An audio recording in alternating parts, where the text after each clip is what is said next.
দোকানের মতো পারফেক্ট ফুচকা কিভাবে সহজেই বাড়িতে বানিয়ে নিতে পারবেন, চলো তাহলে রেসিপিটি শুরু করব। একটি ফুচকা আপনাদেরকে ভেঙে দেখাচ্ছি, দেখুন কতটা মুচমুচে ও পারফেক্টভাবে দোকানের মতো তৈরি হয়েছে।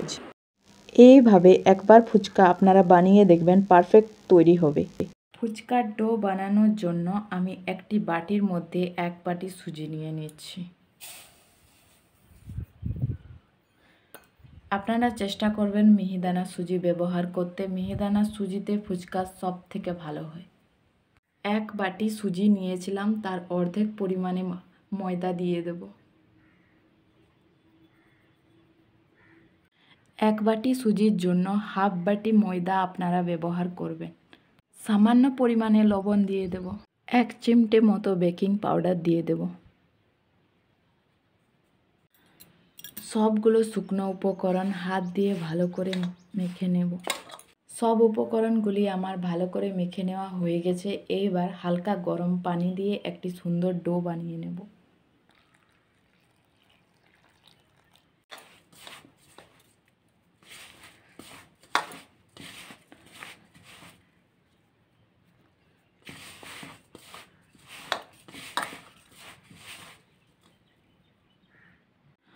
অল্প অল্প পানি দিয়ে আমি একটা সুন্দর ডো বানিয়ে নেব।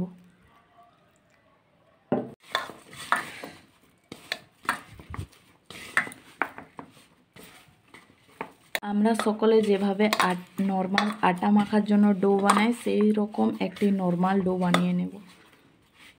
আমাদেরকে সফট ও নরম একটা ডো বানিয়ে নিতে হবে। আপনারা দেখতেই পাচ্ছেন ডোটি কতটা পরিমাণে নরম ও সফট হয়ে গেছে। আমরা বাড়িতে যেভাবে আটা মাখাবার জন্য নরম ডো বানাই, সেই রকমই এক ডো বানিয়ে নেব। আমার এখানে ডোটা বানিয়ে নেওয়া হয়ে গেছে, দেখতেই পাচ্ছেন কীরকম ডো হয়েছে। সফট ডো, ভীষণই সফট ডো। আপনারা এরকম একটি ডো বানিয়ে নেবেন।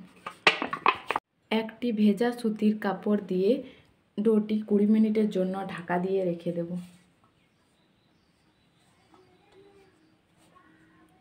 যার ফলে ডোটি শক্ত হবে না, নরমই থেকে যাবে। 20 মিনিট পর ফিরে আসছি, সুতির কাপড়টা তুলে দেব। ডোটা ভালো করে মেখে নেব। ফুচকা বানানোর জন্য আমাদের পারফেক্ট ডো তৈরি হয়ে গেছে। এই ডোটি ছোট ছোট লেচি বানিয়ে নেব। আমরা রুটি বানানোর জন্য যেরকম লেচি বানাই, সেই রকম সাইজের বড় বড় লেচি বানিয়ে নেব।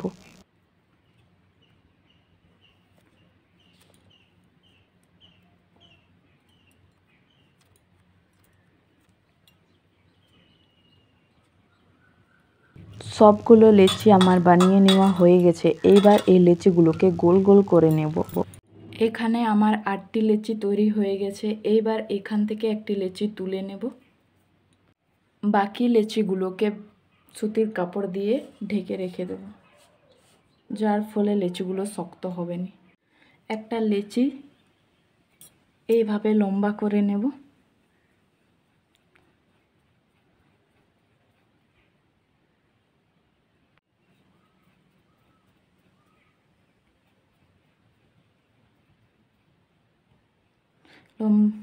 লম্বা করে নেওয়া হয়ে গেছে। ছোট ছোট লেচি বানিয়ে নেব।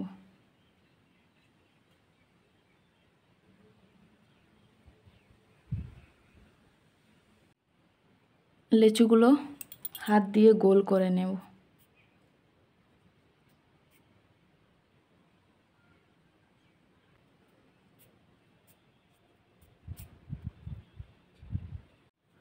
সবগুলো লেচি আমার গোল করে নেওয়া হয়ে গেছে।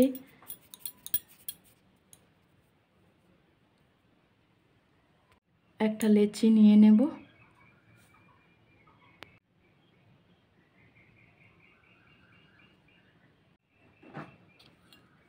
লেচিটিতে অল্প পরিমাণে রিফাইন তেল দিয়ে দেব।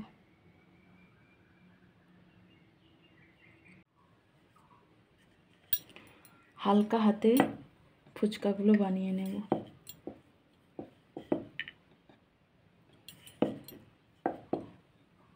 ফুচকাগুলো পাতলা করে বানিয়ে নেব।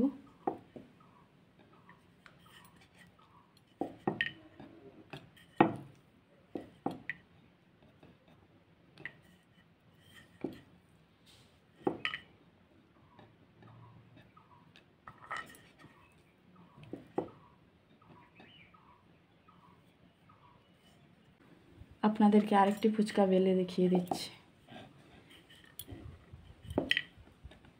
হালকা হাতে ফুচকাগুলো বেলে নেব।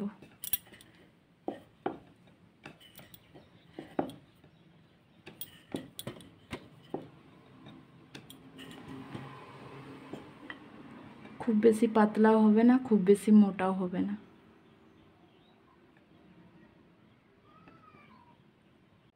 এক এক করে সবগুলো ফুচকা আমি এইভাবে বেলে নেব। দেখুন ফুচকাগুলো কত সুন্দর। সব ফুচকাগুলো আমার বেলা হয়ে গেলে একটি সুতির কাপড় ঢাকা দিয়ে ফুচকাগুলো রেখে দেব, যার ফলে ফুচকাগুলো শক্ত হয়ে যাবে না। তেল গরম হতে দিয়ে দেব।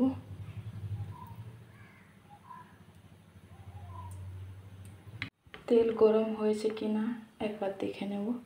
একটি ফুচকা ছেড়ে দিলাম।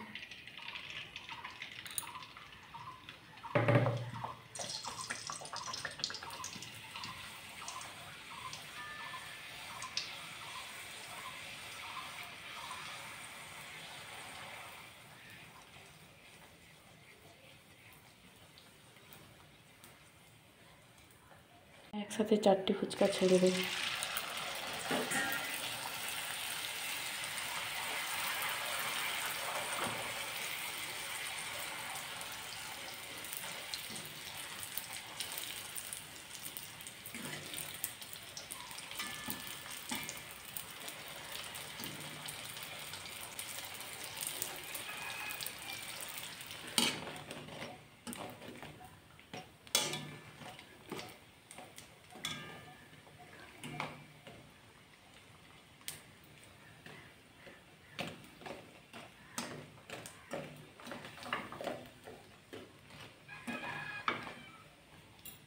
ফুচকাগুলো ভাজা হয়েছে কিনা বুঝবে কি করে? দেখবে তেলের মধ্যে বুদবুদ করা কমে গেছে ও ফুচকাগুলো একদম লাল হয়ে গেছে। এই ফুচকাগুলো এবার তুলে নেব।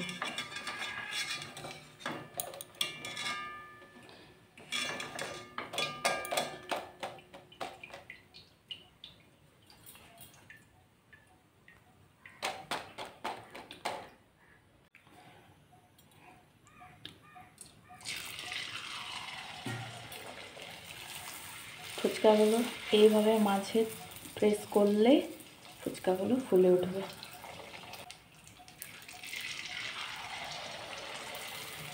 হালকা প্রেস করলে ফুচকাগুলো ফুলে উঠবে।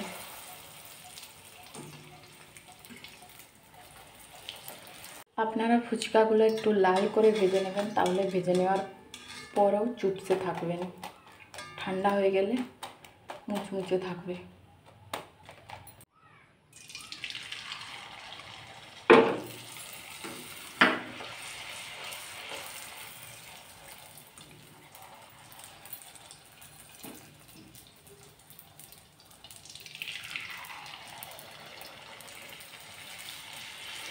হালকা প্রেস করে দিলে ফুচকাগুলো ফুলে উঠবে।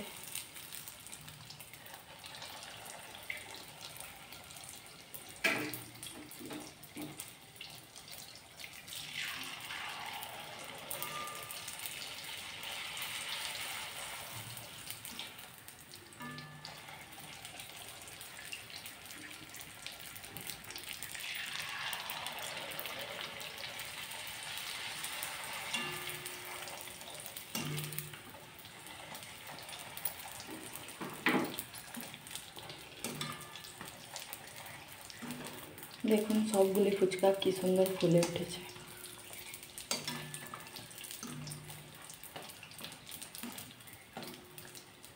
আপনারা একটি একটি ফুচকা দিয়ে প্রেস করতে থাকবেন, তাহলে ফুচকাগুলো ফুলে উঠবে। ফুচকাগুলো ভেজে নেওয়া হয়ে গেছে, এবার তুলে নেব।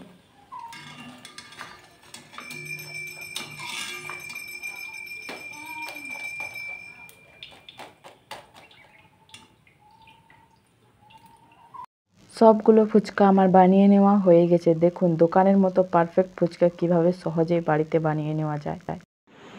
এখানে আমি 4টি সেদ্ধ আলু নিয়ে নিয়েছি। এইবার এই সেদ্ধ আলুগুলোর খোসা ছাড়িয়ে নেব। এইবার আলুগুলো আমি ভালো করে মেখে নেব। আলুগুলো মেখে নেওয়া হয়ে গেছে। এইবার এর মধ্যে 1 চামচ বিট নুন দিয়ে দিচ্ছি, ভাজা জিরের গুঁড়ো দিয়ে দিচ্ছি, একটি বড় সাইজের পেঁয়াজ কুচি করে রেখেছিলাম দিয়ে দিচ্ছি, কাঁচা লঙ্কা কুচি দিয়ে দিচ্ছি, ধনে পাতা কুচি দিয়ে দিচ্ছি, সামান্য পরিমাণে ভাজা বাদাম দিয়ে দিচ্ছি, মটর সেদ্ধ করে রেখেছিলাম দিয়ে দিচ্ছি, সামান্য পরিমাণে তেঁতুলের জল দিয়ে দিচ্ছি। একটি বাটিতে অল্প পরিমাণে তেঁতুল নিয়েছি, তাতে জল দিয়ে কিছুক্ষণ রেখে দেব। এইবার আমি ফুচকার জন্য তেঁতুলের জল বানিয়ে নেব। ফুচকার জল বানানোর জন্য আমি একটি বাটির মধ্যে পর্যাপ্ত পরিমাণে জল নিয়ে নিয়েছি। আগের থেকে ভিজতে দেওয়া তেঁতুলের বীজ ছাড়িয়ে জলটা দিয়ে দেব। এই জলের মধ্যে সামান্য পরিমাণে ভাজা জিরে গুঁড়ো দিয়ে দেব, সামান্য পরিমাণে লঙ্কা গুঁড়ো দিয়ে দেব, ধনে পাতা কুচি দিয়ে দেব, অল্প পরিমাণে গন্ধরাজ লেবুর রস দিয়ে দেব। গন্ধরাজ লেবুর রস দেওয়ার ফলে তেঁতুলের জলের মধ্যে খুবই সুন্দর স্মেল আসবে। গন্ধরাজ লেবুর 3টে পিস দিয়ে দেব। এইবার এই তেঁতুলের জলের মধ্যে আমি বিট নুন দিয়ে দেব। সব উপকরণগুলো একবার মিশিয়ে নেব। এইবার আলুটা ভালো করে মেখে নেব। সবগুলো উপকরণ আলুর সাথে ভালো করে মেখে নেব। সব উপকরণ আলুর সাথে ভালো করে মেখে নেওয়া হয়ে গেছে। এইবার আলুর পুর রেখে দেব। 10 টাকা সুজিতে মোট 1 থালা ফুচকা হয়েছে। সবগুলো ফুচকা খুবই সুন্দর ফুলেছে ও মুচমুচে হয়েছে। এইবার একটা ফুচকা আপনাদেরকে বানিয়ে দেখাচ্ছি। একটি ফুচকা নিয়ে নিয়েছি, হালকা হাতে এইভাবে ফুচকোর মাঝখানটা গর্ত করে নেব। ফুচকার এক পাশটা গর্ত করে নেওয়া হয়ে গেছে। এইবার এর মধ্যে আমি আলু মাখা দিয়ে দেব। এই ফুচকাটির মধ্যে মোট 2 চামচ আলু মাখা দেব। তেঁতুল জলটি একটি চামচের সাহায্যে নাড়িয়ে নেব। এইবার ফুচকাটি আমি তেঁতুল জলে ডুবিয়ে নেব। একইভাবে সবগুলো ফুচকা আপনারা বানিয়ে নেবেন ও বাড়ির সকলের কাছে পরিবেশন করুন। আর একটি ফুচকা আপনাদেরকে বানিয়ে দেখাচ্ছি। দেখুন, ফুচকার আওয়াজ শুনে আপনারা বুঝতে পারছেন ফুচকাগুলো কতটা মুচমুচে হয়েছে। এই ফুচকাটির মধ্যে আমি 2 চামচ আলু মাখা দিয়ে দেব। আপনারা আপনাদের ইচ্ছে মতো আলু মাখা বানিয়ে নেবেন। এইবার এই ফুচকাটি তেঁতুল জলে ডুবিয়ে নেব। আমার আজকের রেসিপি যদি আপনাদের ভালো লাগে তাহলে লাইক, কমেন্ট, শেয়ার করে পাশে থাকার অনুরোধ রইল। আমার এই ভিডিওটি দেখার জন্য আপনাদেরকে জানাই অসংখ্য ধন্যবাদ।